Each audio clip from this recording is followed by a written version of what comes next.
Now let's look at the 7 grain we baked earlier. Let's see how that's coming along.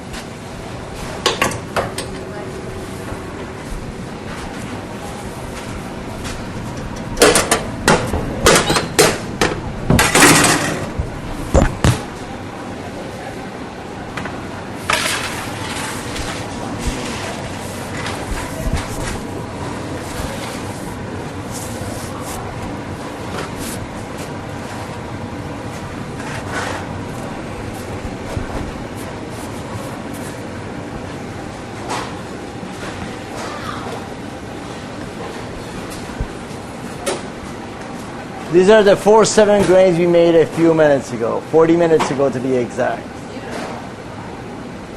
They got another 5-10 minutes to go, so I'm going to put them back in there.